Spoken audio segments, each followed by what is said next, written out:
না, তাতে মসজিদের পবিত্রতা নষ্ট হবে। এটা আমি কোনো মতেই গ্রহণ করব না। এটাই হচ্ছে আমার মেন উদ্দেশ্য। আপনারা চুপচাপ থাকুন, শান্তভাবে থাকুন। যারা বাইরে থেকে এসেছেন তারা আমাদের ভলেন্টিয়ারদের সাথে যোগাযোগ রাখবেন।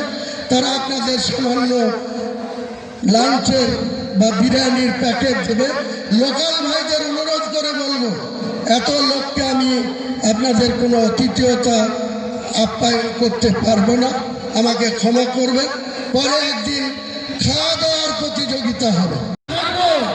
বিধানসভা ইঞ্চিতে ইঞ্চিতে অধিকার বুঝে নেব, উন্নয়ন বুঝে নেব। এটাই আমার টার্গেট, এটাই আমার লক্ষ্য, এটাই আমার ইরাদা।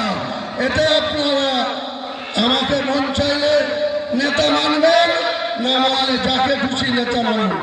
মুসলমান সমাজ আপনাদের নিজের পায়ে দাঁড়াতে হবে।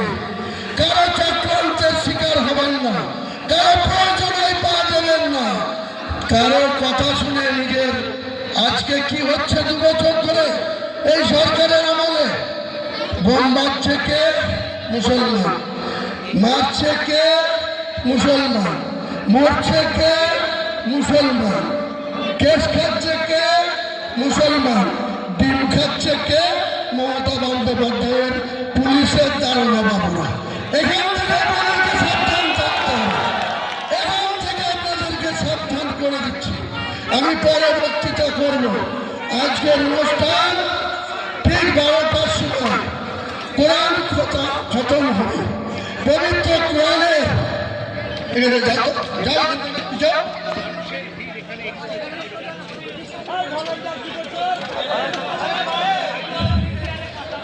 আজকে আরেকটা উল্লেখযোগ্য দিন মুসলমানদের জন্য, আরেকটা উল্লেখযোগ্য দিন।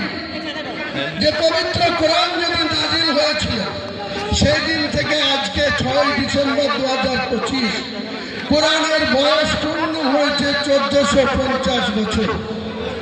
এই 1450 বছর কোরআনের বয়সের দিনে কোরআনকে মুসলমান আপনাদেরকে হেফাজত করতে হবে।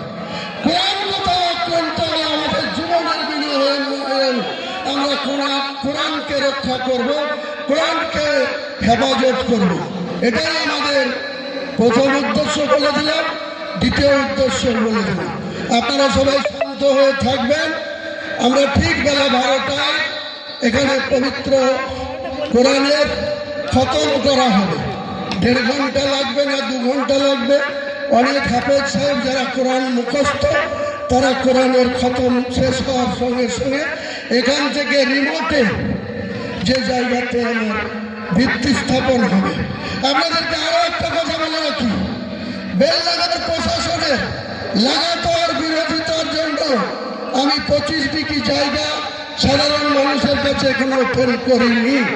শুধুমাত্র 3 কাঠা জায়গার উপরে, আমার ট্রাস্টির জায়গার উপরে এত বিরোধিতা সত্ত্বেও আমরা আজকে ভিত্তি স্থাপন করছি। 25 বিঘা জায়গার মধ্যে ইসলামিক হসপিটাল হবে, বিশ্ববিদ্যালয় হবে, পার্ক হবে, হেলিপ্যাড হবে এবং একটা মুসাফিরখানা হবে। এটা পূর্ণাঙ্গ রূপ দিতে যত কোটি টাকা খরচ হোক, মুর্শিদাবাদ সহ মালদা, উত্তর দিনাজপুর, উত্তর 24 পরগনা, দক্ষিণ 24 পরগনা, হাওড়া, হুগলি, বীরভূম, 2 বর্ধমান, 2 মেদিনীপুর প্রচুর মানুষ আর্থিক সহযোগিতা করবে। পাশাপাশি আপনাদেরকে খুশি খবর, নাম করতে তিনি নিষেধ করেছে। এই ইন্ডিয়ার একজন মুসলমান আগামী 1 মাসের মধ্যে 80 কোটি টাকা আমার এই সংস্থাকে দেবে।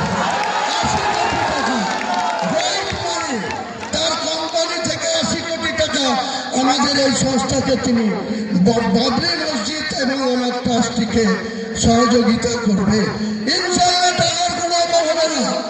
রাজ্য সরকারের কোনো দয়ার দরকার নেই। রাজ্য সরকারের টাকায় আমি মসজিদ করব না, তাতে মসজিদের পবিত্রতা নষ্ট হবে। এটা আমি কোনো মতেই গ্রহণ করব না। এটাই হচ্ছে আমার মেন উদ্দেশ্য। আপনারা চুপচাপ থাকুন, শান্তভাবে থাকুন। যারা বাইরে থেকে এসেছেন তারা আমাদের ভলেন্টিয়ারদের সাথে যোগাযোগ রাখবেন। তারা আপনাদের সামান্য লাঞ্চের বা বিরিয়ানির প্যাকেট দেবে। লোকাল ভাইদের অনুরোধ করে বলবো, এত লোককে আমি আপনাদের কোনো অতিথিয়তা আপ্যায়ন করতে পারবো না, আমাকে ক্ষমা করবেন। পরে একদিন খাওয়া দাওয়ার প্রতিযোগিতা হবে, দরকার হলে 10 লাখ লোক ডেকে খাওয়া দাওয়া করবো, সেদিনকে আপনারা খাবেন। আজকে আপনারা একটু, আমরা যেমন রোজা রাখি সেরকম লোকাল লোক, জেলার লোক, বিভিন্ন ব্লক থেকে আসা লোক আমার কথাটা মেনে নেবেন, সহযোগিতা করবেন। যারা মালদা, ভাঙড়, হুগলি, বীরভূম, বর্ধমান বিভিন্ন জায়গা থেকে আসছেন, তাদের একটু সামান্য বিরিয়ানির প্যাকেট করা আছে, তাদের কাছে আমাদের ভলেন্টিয়াররা পৌঁছে দেবে। আরো ভালো ভালো খবর দেখতে সাবস্ক্রাইব করুন বাংলা হান্টের ইউটিউব চ্যানেল। বাংলা হান্টের আরো খবর দেখতে নজর রাখুন। বাংলা খবর মানেই বাংলা হান্ট।